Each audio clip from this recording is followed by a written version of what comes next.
कस्बा टोली का एक भिखारी था, बड़ा चालाक था। भीख मांगता था, लूट करके लाता था, कूट करके खाता था। एक बस्ती में एक दिन में भीख मांगता था, आता था, जितना कमाया जितना लाया सबको बैठ करके खा जाता था। सुबह को फिर निकलता था, एक बस्ती से मांग करके लाता था। एक दिन उसने प्लान किया, ऐसा करते हैं 10 बस्ती में भीख मांगते हैं और उसके बाद लूट करके लाएंगे, बैठ करके खाएंगे।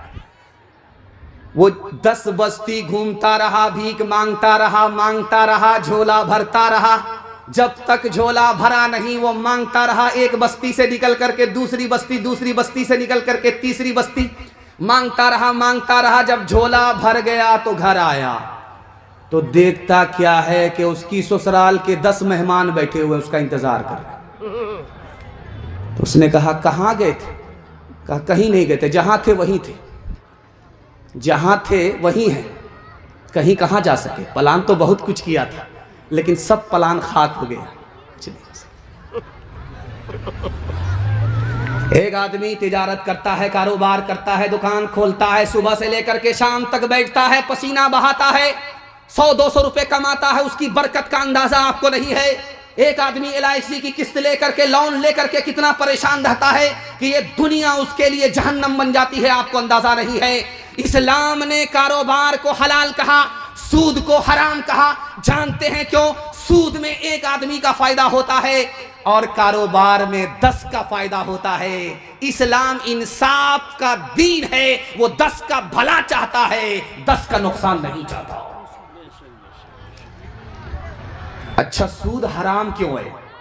जब आदमी कारोबार करता है, पैसा कमाता तो रहमत। अभी देखिए कि एक आलिम है, दीन ने मुश्किल से 100 रुपया का पेड़ा होगा, 5,500 रुपए में उन्होंने डाक ले लिया। यह जज्बा क्यों पैदा होता है? हलाल कमाने की वजह से। जब आदमी हराम कमाता है, सूद खाता है, कमाता है, तो जानते हैं कितना बेरहम हो जाता कि आंख से पानी उसका खुश्क हो जाता है, आंख में पानी नहीं होता। दुनिया में 232 मुल्क हैं, एक मुल्क का नाम है हॉलैंड। एक बूढ़ा आया अपनी बेटी के पास कि बेटी मैं तुम्हारे घर में मरना चाहता हूं, मेरा तुम्हारे सिवा कोई सहारा नहीं है। बेटी ने कहा कि अब्बा इरादा बदल दो, मेरे घर में दाखिल होने की गलती मत करना वरना लात मार करके घर से बाहर निकाल देंगे। मोहल्ले के लोग जमा हो गए, बेटी को मलामत करना शुरू किया, कह रहे तुम्हारा बाप है, बाप को बाप समझो। तो कहा कि इस बाप का किरदार तो पहले जानो कि मेरा बाप सूद खाता है, कमाता है। मुझे कर्ज की नौबत आई, मैंने अपने बाप से कर्जा मांगा, इसने मुझे सूद पर कर्जा दिया और सूद का एक एक पैसा जोड़ करके वसूल किया। इसने बेटी को बेटी नहीं समझा तो मैं बाप को बाप क्यों समझूं? जब आदमी हराम खाता कमाता है तो अपनी औलाद की निगाह से भी गिर जाता है। जब औरत को बाल बच्चा होने वाला होता है, 9 महीना पूरा होता है, तो हम लोग उसको हॉस्पिटल लेकर के आते हैं। बीवी को हॉस्पिटल में दाखिल कर दिया गया, नर्स ने उसकी तशखीस शुरू कर दी और ये सर उठा करके बैठा हुआ था, कुर्सी पर बैठा हुआ था, इंतजार में था कि बीवी को पता नहीं कौन सा बच्चा होता है। उधर से नर्स आकर के बोलती है मुबारक हो, तुम बेटी के बाप हो गए। ये जो सर उठा करके सीना तान करके बैठा हुआ था, सर झुका करके बैठ गया, मुंह गाड़ करके बैठ गया, सर झुका करके बैठ गया, मुंह लटका करके बैठ गया। ऐसा लगा कि मुकदमा हार गया। सर झुका करके बैठा हुआ था, बीवी को बाल बच्चा होने वाला, नर्स ने आकर के बताया मुबारक हो, तुम बेटे के बाप बन गए। ये सर झुका करके बैठा हुआ था, बेटे का नाम सुन करके सीना तान करके सर उठा करके आसमान की तरफ देख रहा है कि जिब्रील फरिश्ता वही लेकर के आ रहा है।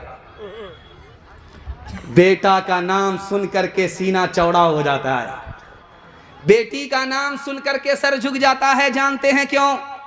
उसको पता है कि बेटी आई है माल जाएगा, बेटा आया है माल आएगा। मीठा मीठा हप हप, कड़वा कड़वा थू थू। आप हॉस्पिटल में जाइए, दीवार पर लिखा रहेगा बेटी बचाओ बेटी पढ़ाओ। आप ब्लॉक जाइए, वहां लिखा रहता है बेटी बचाओ बेटी पढ़ाओ। आप ट्रक के पीछे तख्ते के ऊपर देखिए बेटी बचाओ बेटी पढ़ाओ। एक ही जुमला हर जगह आपको देखने को मिलेगा। कहीं ये लिखा हुआ नहीं मिलेगा कि बेटा बचाओ बेटा पढ़ाओ। जानते हैं ऐसा क्यों लिखा हुआ है? इसकी सच्चाई बता रहा हूं। इस हिंदुस्तान में एक साल में 10 लाख लड़की को मार दिया जाता है। मारने वाले घर के लोग हैं और घर में आम लोग नहीं, माँ बाप हैं। मारते कैसे हैं आपको सुनकर के हैरत होगी। अल्ट्रासाउंड मशीन ने बता दिया कि पेट में बेटी नहीं बेटा है, आने दो, बरकत आ रही है। 1 दर्जन आ गए, बरकत आ रही है। और अल्ट्रासाउंड मशीन ने जैसे ही बताया कि पेट में बेटा नहीं है बेटी है, तो जल्ले तू जलाल तू, इस बला को टाल, उसको गिरा दिया जाता है। गिराने के नतीजे में 1 साल में 10 लाख लड़की को मार दिया जाता है। इसलिए हर जगह लिखा रहता है बेटी बचाओ बेटी पढ़ाओ।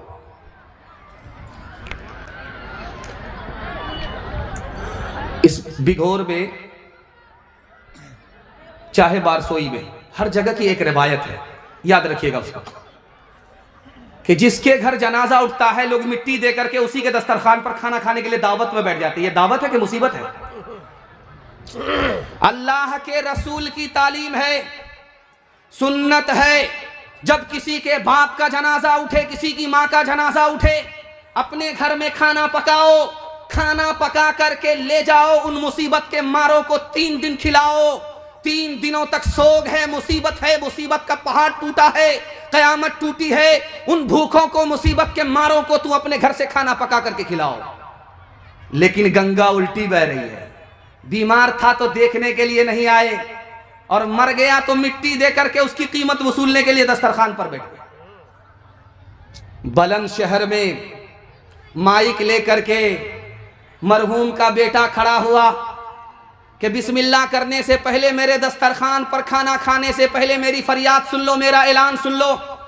उस लड़के ने कहा कि मेरे ऊपर तो मुसीबत है, मैं मरहूम का बेटा हूं, मुसीबत का पहाड़ टूटा है, मुझे खाया भी नहीं जाता, पिया भी नहीं जाता, और आप लोग रिश्तेदार हैं, मिट्टी दे करके उसकी कीमत वसूल करने के लिए आस्तीन चढ़ा करके बैठ गए हैं। दुनिया में आपसे बढ़कर बेशरम लोग हमने किसी को नहीं देखा। मुझे जो कहना था कह दिया, बिस्मिल्लाह कीजिए। अब कौन बेशरम होगा, बिस्मिल्लाह करेगा? एक एक करके 9-11 हाथ उठाइए, वादा कीजिए नबी की सुन्नत को जिंदा करेंगे, दूसरे को खिलाएंगे, मुसीबत में काम आएंगे। हाथ उठा दीजिए इंशाअल्लाह। तो जवान खड़े थे कब्रिस्तान में, अपने बाप की कब्र पर खड़े थे। एक जवान बोला कि देखो ये मेरे बाप की कब्र है, सीमेंटेड है, पुख्ता कब्र है, मेरा बाप मालदार था, रईस था। कब्र से पता चलता है कि मैं ऐसे वैसे का बेटा नहीं हूं, बहुत मालदार का बेटा हूं। और वो तुम्हारे बाप की कब्र है, देखो घास फूस की कब्र है। कब्र से पता चलता है कि तुम्हारा बाप अमीर नहीं गरीब था। 100 चोट सोनार की, 1 चोट लोहार की। गरीब के बेटे ने कैसा जवाब दिया, मैं आपको सुनाने के लिए जा रहा हूं, उस पर पैगाम को खत्म कर रहा हूं। गरीब के बेटे ने कहा कि बात तुमने सच कहा, वो तुम्हारे बाप की कब्र है, सीमेंटेड है, पुख्ता है। कब्र से पता चलता है कि तुम अमीर बाप के बेटे हो। ये घास फूस की कब्र है, कब्र से पता चलता है मैं गरीब का बेटा हूं। लेकिन जब कयामत कायम होगी, कब्र से मुर्दे उठेंगे, तो मेरा बाप तो झट से मिट्टी झाड़ करके जन्नत में पहुंच जाएगा, तुम्हारा बाप पत्थर ही हटाने में लगा रहेगा। ओ गाफिल इंसान इंसान, ओ गाफिल इंसान, ओ गाफिल इंसान इंसान, ओ गाफिल इंसान। हाथों से तूने अपने कितने जनाजे, आँखों से तूने अपने, आँखों से तूने अपनी कितने जनाजे देखे। हाथों से तूने अपने दफनाए कितने मुर्दे। अंजाम से तू अपने, अंजाम से तू अपने क्यों इतना बेखबर है। ओ गाफिल इंसान इंसान, ओ गाफिल इंसान, ओ गाफिल इंसान इंसान, ओ गाफिल इंसान। एक बादशाह बोला कि बिघौर हाट जाओ, सब्जी लेकर के आओ, जो जो सबसे अच्छी सब्जी है वो लेकर के आओ। बादशाह ने वजीर को भेजा, वजीर गया, सब्जी लेकर के आया, कहा हुजूर ये बैगन बहुत अच्छी सब्जी है, इसलिए अल्लाह ताला ने इसके सर पे ताज रखा है। उस डंडी को, घुंडी को उसने सर का ताज बताया। तो बादशाह खाता गया, उसको मजा आया। बादशाह ने कहा बहुत अच्छी सब्जी है, लेकिन एक दिन खाने की है, हफ्ता भर खाने की नहीं है, वरना खुजली हो जाती है। अब एक हफ्ता जो वो बराबर बैगन खाता रहा, खुजली हो गई। रात भर खुजलाते खुजलाते रात गुजर जाती है, नींद आती ही नहीं है। उसने वजीर को बुला करके कहा कि बड़ी बुरी सब्जी तुमने खिलाई। कहा हुजूर सही बोल रहे हैं आप, बहुत बुरी सब्जी है, बड़ी खतरनाक सब्जी है, बहुत भयानक सब्जी है, बहुत बेकार सब्जी है, इसीलिए तो अल्लाह ताला ने उसके सर पर कील ठोक दिया। तो बादशाह बोला कि इससे पहले सब्जी की तारीफ कर रहा था तो कहा सर पे ताज है, उसी सब्जी की जब बुराई पर आया तो कहा कि उसके सर पर कील है। कहा हुजूर हम सब्जी के ताबे नहीं, हम तो आपके ताबे। आपको अच्छी लगेगी तो हमको अच्छी लगेगी, तारीफ करेंगे, आपको बुरी लगेगी तो हमको बुरी लगेगी, हम बुराई करेंगे। हाथ उठाइए, वादा कीजिए, नबी की सुन्नत को ढूंढ ढूंढ करके जिंदा करेंगे इंशाअल्लाह। गैरों के जैसी है सूरत तुम्हारी, तुम हो मुसलमान नरिया के नारी। गैरों के जैसी है सूरत तुम्हारी, तुम हो मुसलमान नरिया के नारी। खतरे में है तेरे मजहब की शान, है रे मुसलमान, है रे मुसलमान, है रे मुसलमान, है रे मुसलमान। फिल्मी चलन से तुम्हें दोस्ती है, कौले मोहम्मद से क्यों दुश्मनी है। फिल्मी चलन से तुम्हें दोस्ती है, कौले मोहम्मद से क्यों दुश्मनी है। खतरे में है तेरे कासिर खुदा का यह है इम्तिहान, है रे मुसलमान, है रे मुसलमान, है रे मुसलमान, है रे मुसलमान। एक चोर बस्ती में आया जलसा सुनने के लिए, सोचा कि मौके से फायदा उठा करके निकल जाते हैं, तो उसने एक बाइक को चुराया और वो निकल गया। दूसरी बस्ती में पहुंचा तो एक जवान से बोला कि ये बाइक खरीदना चाहते हो? कहाँ खरीदेंगे? कहा कितने में खरीदो? कहा कि जो पैसा मांगोगे उतने में दे देंगे, लेकिन बाइक पर चढ़ करके देखेंगे इसकी चाल कैसी है। वो बैठा तो 9-11 हो गया, ये इंतजार में बैठा है। जब घर वापिस आया तो बीवी ने कहा क्या किया? वो जो बाइक लेकर के गए थे बेचने के लिए, कितने में बेचा? कहा जितने में खरीदा था उतने ही में बेच दे। ये जिंदगी आनी जानी है, ये दुनियादारे फानी है, बेकार की आना कानी है, ये तेरा है वो मेरा है। कारून गया दौलत न गई, दारा भी गया हशमत न गई। कारून गया दौलत न गई, कारून गया दौलत न गई, दारा भी गया हशमत न गई। इंसान की मगर खसलत न गई, ये तेरा है वो मेरा है। सर जोर जमी और जेवर सब है बाइस कत्लो जंगो गजब। सर जोर जमी और जेवर सब है बाइस कत्लो जंगो गजब। सर जोर जमी और जेवर सब, सर जोर जमी और जेवर सब है बाइस कत्लो जंगो गजब। दुनिया के हर एक झगड़े का सबब ये तेरा है वो मेरा है। एक बूढ़ा आदमी डॉक्टर के पास आया, बिघोर हाट। डॉक्टर से कहा कि डॉक्टर साहब मेरे सर में दर्द रहता है। तो डॉक्टर ने कहा ये तुम्हारे बुढ़ापे की वजह से। उसने कहा कि सीने में बलगम जमा है, का ये भी तुम्हारे बुढ़ापे की वजह से है। का रात भर नींद नहीं आती, खाना हजम नहीं होता, का ये भी तुम्हारे बुढ़ापे की वजह से है। बूढ़े को गुस्सा आया, डॉक्टर के मुंह पर तमाचा मारा कि मेरे बुढ़ापे का मजाक उड़ा रहे हो कि या इलाज कर रहे हो। तो उसने हाथ जोड़ करके कहा कि मैं इसका भी बुरा नहीं मानूंगा, ये भी तुम्हारे बुढ़ापे की वजह से। जिस जमीन पर आप बैठे हैं जलसा सुनने के लिए, यह जमीन दुनिया में कम है, पानी ज्यादा है। 13,000 करोड़ जमीन पर जमीन खत्म हो जाती है। 13,000 करोड़ मुरब्बा मील जमीन है पूरी दुनिया में, इससे ज्यादा नहीं है। और 300 हिस्से में दुनिया के पानी ही पानी है। और 13,000 करोड़ जमीन में 190 हिस्से पर याजूज माजूज बसे हुए हैं। सिर्फ 10 हिस्सा है जिस पर हम आबाद हैं। इतनी छोटी दुनिया में हम सांस ले रहे हैं। इस मजमे में 3 तरह के लोग बैठे हैं। एक नौजवान है, एक जवान है, एक अधेड़ है, एक बूढ़ा है। बूढ़ा कौन है, अधेड़ कौन है, नौजवान कौन है, जवान कौन है? दुनिया और आखिरत के हवाले से पैगाम। ज़हमत तमाम में दुआ करता हूं कबूलियत की घड़ी में अल्लाह हमारे दीन की हिफाजत फरमाए, दुनिया के चक्कर में हमारी आखिरत को बर्बाद ना फरमाए। इस मजमे में जिसकी उम्र 30 साल है वो नौजवान है। इस जलसे में जिसकी उम्र 40 साल है वो नौजवान नहीं है, जवान है। और इस पिंडाल में जिसकी उम्र 50 साल है वो नौजवान भी नहीं है, जवान भी नहीं है, अधेड़ हो गया। कन्या का मामू, दूल्हा का भी मामू, 50-50, आधा इधर आधा उधर, आधा जवान आधा बूढ़ा।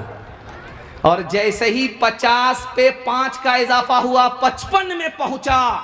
अब जवान भी नहीं, जवान भी नहीं, अधेड़ भी नहीं, बूढ़ा हो गया। इतनी छोटी उम्र है आखिरत कमाने के लिए। जो हमने गंवा दिया वो बहुत ज्यादा थी, जो बाकी है बहुत थोड़ी है। इंशाअल्लाह हम दुनिया के चक्कर में अपनी आखिरत बर्बाद नहीं करेंगे। एक आदमी बड़ा पेटू था, खिलाता कम था, खाता ज्यादा। उसका पेट था कि इंडिया गेट था। चलता था तो ऐसा लगता था कि हाथी आ रहा। एक मर्तबा अपने लोगों से बोला कि मैं कुरान का हाफिज हूं मगर सारा कुरान भूल गया। कुरान भूल गया, सारे कुरान का हाफिज मगर कुरान भूल गया। तो लोगों ने कहा कुछ याद है? कहा 2 हर्फ याद है। तो लोगों ने हैरत से पूछा क्या याद है? तो कहा आतीना गदा आना, नाश्ता लाओ वो भी खा ले। लोगों ने कहा कुरान तो खा गया, दस्तरखान बाकी रह गया। स्कूल में कॉलेज में पढ़ाओ इन्हें, लेकिन आसार ज़माना भी दिखाओ इन्हें, लेकिन आसार ज़माना भी दिखाओ इन्हें, लेकिन बच्चों को अपने दीन से हरगिज़ न हटाओ। हर घर में कोई हाफिज कुरान बनाओ, हर घर में कोई हाफिज कुरान बनाओ। असलाफ की पहचान है ये दीनी इदारे, मिल्लत के निगहबान है ये दीनी इदारे, मिल्लत के निगहबान है ये दीनी इदारे। तुम इनके तहफ़्फ़ुज़ के लिए जान लुटाओ। हर घर में कोई हाफिज़ कुरान बनाओ। तो 2 मखलूक दुआ करती है उस बच्चे के लिए जो मदरसे की तरफ जा रहा है। पहली मखलूक छोटी है, दूसरी मखलूक बड़ी है। जो मखलूक छोटी है वो चूटी है, जो बिल के अंदर रहती है, दरिया से बाहर रहती है, हराम है, हलाल नहीं है। और दूसरी मखलूक जो बहुत बड़ी मखलूक है वो है मछली। एक एक मछली पहाड़ के बराबर हुआ करती है, दरिया के अंदर रहती है, हलाल है। बच्चा मकतब की तरफ जा रहा है, स्कूल की तरफ जा रहा है, दुआ 2 मखलूक कर रही है। छोटी बड़ी मखलूक कायनात की उसके लिए दुआए मग़फ़िरत कर रही है। सुभान अल्लाह, क्या नसीब उस बच्चे का है। मामूली आदमी, गरीब आदमी गवर्नर बन गया तो हजरत उमर को हैरत हुई कि आदमी गवर्नर कैसे बन गया। तो जवाब मिला, वजीर ने जवाब दिया कि हुजूर ये गांव में सबसे ज्यादा कुरान का पढ़ा लिखा था। तो हजरत उमर ने कहा मेरे नबी ने सच कहा कि कुरान के सदके में जमीन की पस्ती से अल्लाह ने उठाया, आसमान की बुलंदी तक पहुंचा दिया। सुभान अल्लाह। हजरत उमर के पास जवान आकर के बोला कि रोजगार दे दीजिए, नौकरी दे दीजिए। हजरत उमर ने कहा कि अरे नौकरी मांगने के लिए आए हो, पहले ये तो बताओ कुरान जानते हो? उस जवान ने कहा सब कुछ जानता हूं, कुरान नहीं जानता। तो हजरत उमर ने कहा कि अरे तुम्हें पता ही नहीं कि ये कुरान मुकद्दर का ताला है, रोजगार का ताला है, सीखने की देर है। जैसे ही कुरान सीखोगे मुकद्दर का हर ताला खुलता चला जाएगा। आसाद भाई कस्बा टोले के हैं, 500 रुपए इनायत किए हैं, अल्लाह देने को कबूल फरमाए, आमीन सुम्मा आमीन। जलसे में एक जवान बैठा, हर तरफ से दाढ़ी साफ है, थोड़ी सी दाढ़ी छोड़ रखी है। तो मौलाना ने कहा अरे हर तरफ से दाढ़ी साफ कर दिया, थोड़ी सी दाढ़ी रख ली, का सुन्नत अदा कर रहा हूं। कहा हर तरफ से साफ है, थोड़ी सी दाढ़ी है, आखिर तो दाढ़ी है। तो हजरत ने कहा ये कितने का नोट है? कहा ये 500 का नोट है। तो जो कहा कि जो 5 लाख का मालिक होता उसको क्या कहते हैं? कहा मालदार। कहा जो 100 रुपया का मालिक हो? कहा वो कहा कि मालदार होगा। क्या कि छोटी सी जो दाढ़ी चोटी रखी उससे तुम कहां से दाढ़ी वाले हो जाओगे? नबी की सुन्नत को जिंदा करो। हैरत की बात है, आपको सुन करके हैरत होगी। नबी की सुन्नत दाढ़ी है, लेकिन जिंदा कौन सी कौम कर रही है, आपको सुन करके हैरत होगी। ये पगड़ी नबी की सुन्नत है, लेकिन जिंदा मुसलमान नहीं कर रहा है। एक कौम है हिंदुस्तान में है, आप आंख खोल करके कचना से यहाँ से निकलिए, सफ़र कीजिए ट्रेन में, देखते जाइए पंजाब तक पहुँचिए, पंजाब से निकलिए कचना आइए, बारसोई आइए, तो एक ही कौम आपको पगड़ी में नज़र आएगी, एक ही कौम आपको दाढ़ी में नज़र आएगी, चाहे दाढ़ी छोटी हो चाहे बड़ी दाढ़ी हो। नबी की सुन्नत है, जिंदा मुसलमान नहीं, पंजाबी कर रहा है, सिख कर रहा है। सब कुछ छूट जाए मगर दाढ़ी नहीं छूटेगी, सब कुछ छूट जाए मगर पगड़ी नहीं छूटेगी। आज दाढ़ी और पगड़ी रखने की वजह से अल्लाह ने इज्जत की चोटी पर पहुंचाया। आज सिख और पंजाबी को दुनिया सरदार कहती है। सुभान अल्लाह, वाह। हमारा तो ये हाल अब हो गया है, हकीकत बहुत कम, दिखावट ज्यादा। हमारा तो ये हाल अब हो गया है, कोई चीज असली तो मिलती कहाँ है, हर एक चीज नकली, मिलावट ज्यादा। कोई चीज असली तो मिलती कहाँ है, तेरी पारसाई की शीशागरी है, दुका गोया फीकी सजावट ज्यादा, दुका गोया फीकी सजावट ज्यादा। है इंसानियत भागती आज हमसे, के अखलाक की है गिरावट ज्यादा। है इंसानियत भागती आज हमसे। माशाल्लाह जवानों के हवाले से मैं देख रहा हूं कि बूढ़ों की तादाद कम है, बच्चों की तादाद कम है, जवानों की तादाद माशाल्लाह बहुत ज्यादा है। जो जवान जहां भी खड़ा है बिल्कुल ऐसा लगता है कि मोहब्बत में गड़ गया। मैं कबूलियत की घड़ी में आसमान पर खुदा आ चुका है। अपने जवानों के वास्ते दुआ करता हूं, अल्लाह हमारे जवानों को दीन दुनी राह चगुनी तरक्की से वाला माल फरमाए। यहां से लेकर के वहां तक सुनने के लिए तैयार? हदिया हमारे लिए, मैंने मदरसे को हदिया कर दिया। जज़ाकल्लाह, जज़ाकल्लाह, मैंने मदरसे को हदिया कर दिया। इतना अच्छा आप लोग सुन रहे हैं ठंडी में। मैं तो घबरा गया था। कारी रुल्ला साहब का जब फोन आया कि मौलाना कहाँ है, तो मैंने सोचा कि ये बताएंगे कि जलसा कैंसिल हो गया ठंडी की वजह से, आगे डेट बनेगा। लेकिन जब उन्होंने कहा कि जलसा हो रहा है, आपको आना पड़ेगा, तो मैंने सोचा कि कारी रूहुल्ला पहली मुसीबत है, ये जलसा दूसरी मुसीबत है। लेकिन यहाँ आने के बाद महसूस हुआ कि ये मुसीबत नहीं है, ये इज्जत और अज़मत है। अल्लाह आपकी मोहब्बत में, इज्जत में, अज़मत में इजाफा फरमाए। जवानों के हवाले से पैगाम सुनने के लिए तैयार? एक बार जोश के साथ हाथ उठाइए इंशाअल्लाह। बूढ़े लोग गलती से हाथ मत उठाइएगा। चचा मैंने आपको देख लिया हाथ उठाते। आप सीधा जन्नत में जाकर के जवान होंगे, हूर से आपका जरूर निकाह होगा, लेकिन यहां दोबारा कोई चांस नहीं। जनाजा उठा, मुर्दे के पास उसकी बीवी रो रही है, ये तो दुकान छोड़ करके गया है, चलाएगा कौन? तो उसका देवर खड़ा बोलता है कि मैं चलाऊंगा, आप क्यों घबराती हैं भाभी? उसके बाद वो औरत सिर पीट करके बोलती है कि मेरा शौहर गाड़ी छोड़ करके गया है, चलाएगा कौन? फिर वो देवर लालची आकर के बोलता है मैं चलाऊंगा, भाभी आप परेशान क्यों? उसने कहा कीमती कीमती कपड़ा मेरा शौहर छोड़ करके गया है, पहनेगा कौन? फिर वो ये लालची आकर के बोलता है कि मैं पहनूंगा। अब इस औरत ने आसमान की तरफ सर उठा करके कहा कि मेरा शौहर इतना कर्जा लेकर के गया है, कौन अदा करेगा? तो वो चुप हो गया। तो वो कहता है कि हर बार हम ही बोलेंगे, आप लोग कब बोलिएगा? जब मेरा जनाजा उठेगा तब बोलिएगा। आपके हाथ में मोबाइल है, रात में उठिए, दीवार पर मारिए, जमीन पर मारिए, कोई भी चीज हरकत में नजर नहीं आएगी सवाए चूटी के। एक चीज हरकत में नजर आएगी, बाकी सब सुकून में है, हरकत में कोई नहीं है सिवाय चोटी के।